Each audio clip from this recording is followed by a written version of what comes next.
Hey friends, it's Ian Khan at Health 2025. I've got with me Ed from Nymbl. Tell us what's going on, Ed. Tell us about Nymbl. I've been waiting to talk to you. Sure, yeah. So at Nymbl we work on a huge problem, which is the problem of falls in older adults. I don't know if you've ever had a loved one who suffered from a fall. Of course.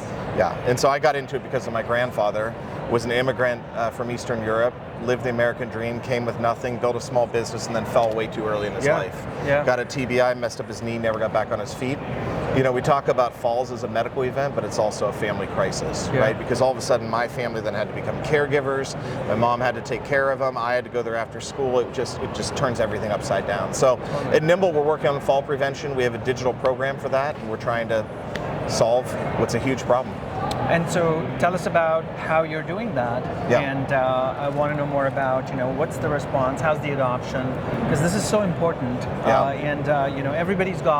I've got older folks in my family who are falling, who actually are falling right now. Right. So I'd love to get into more of, what is the platform? Yeah. So we have a simple but powerful approach. It's purely digital.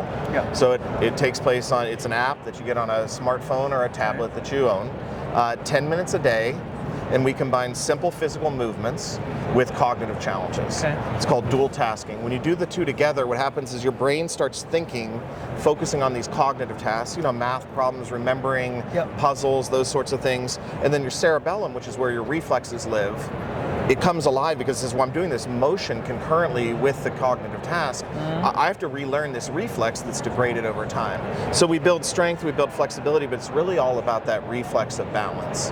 And so it's not a cardio workout, you're not sweating. Simple functional movements, maybe a standing weight shift. If you're more adept, you could do some figure 8 walkings and things like that while you're answering, playing games, and it's fun.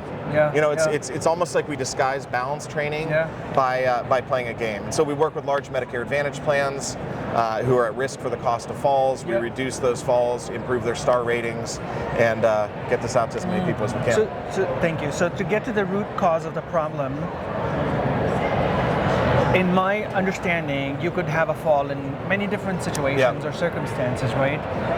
You could have somebody who's suffering from Alzheimer's and their body has completely changed, or Parkinson's. That's kind of one. They have a medical condition that's really restricting their movement.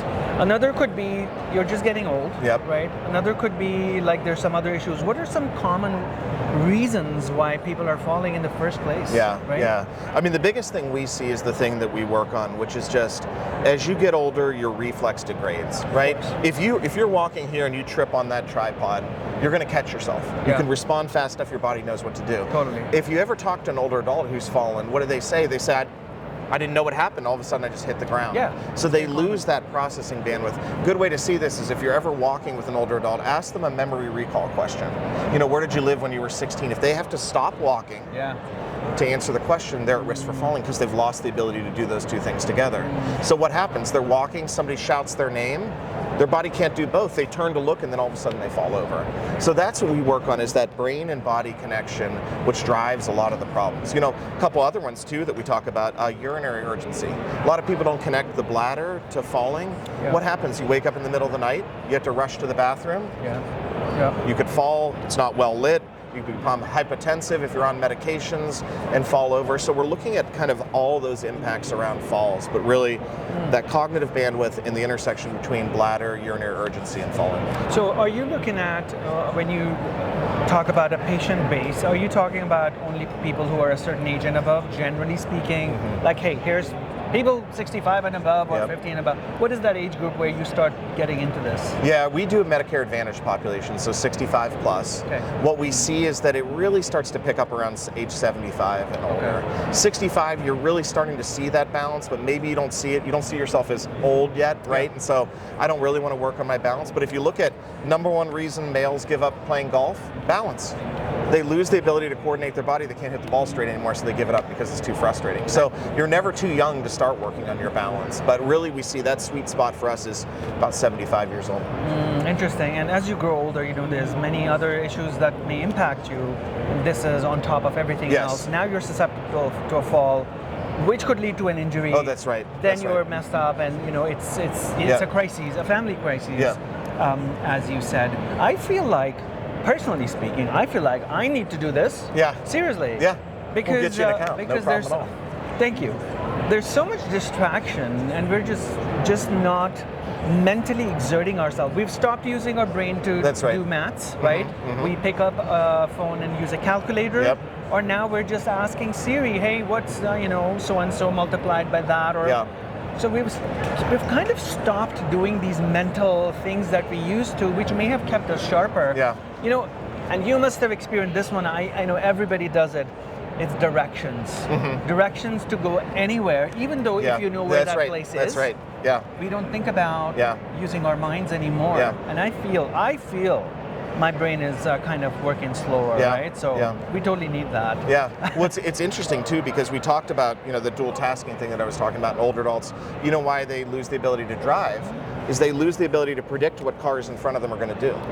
It's the same mechanism. So if you work on this dual tasking, doing something physical and cognitive at the same time, your driving ability improves. So for the older adults who are worried about, don't take my keys away, this can actually kind of regain those skills and reflexes, which is lost in that case. But you're right. The other thing too is, what happens if you tell an older adult, you're at risk for falling? You know what they do?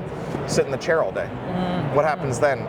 Legs get weaker, they lose the ability to go outside, all of a sudden they start deteriorating. So you're right, it's about, you have to deliberately practice these skills if we want to keep them at older age. So you're saying that, motion with cognitive thinking is the magic, basically. Yes. That's what it is.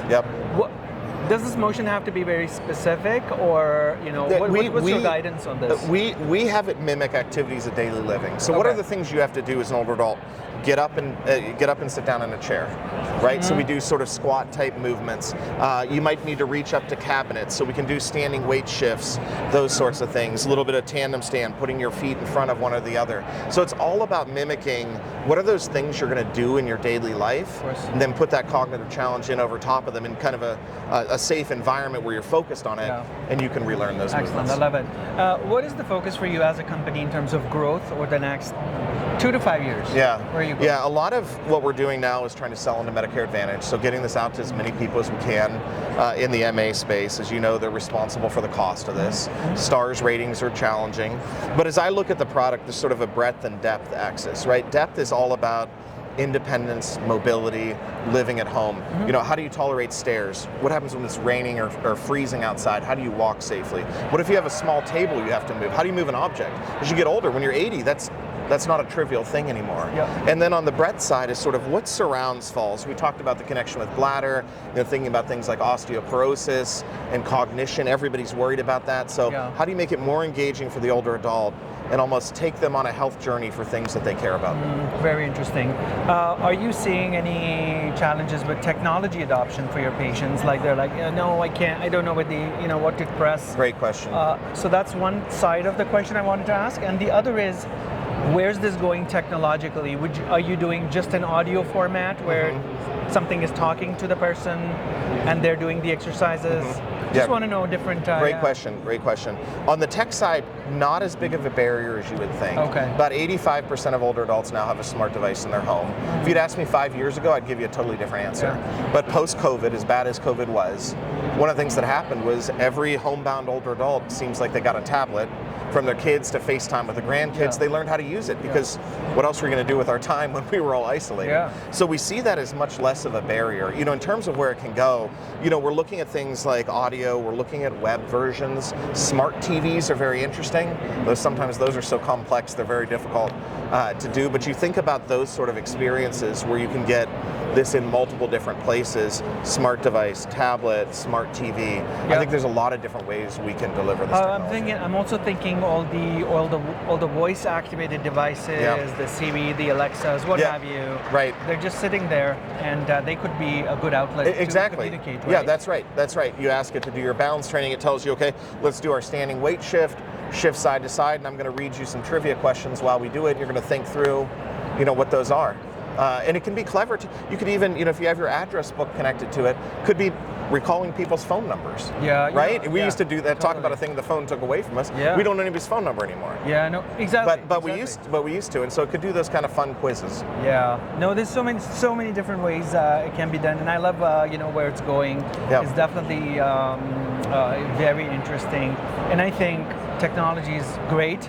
but it's also, you know, going against us because we were not using our mind as much. That's right. If you fast forward like 10, 20, 30 years from now, I don't know what the state of our mental cognitive abilities will be. That's right.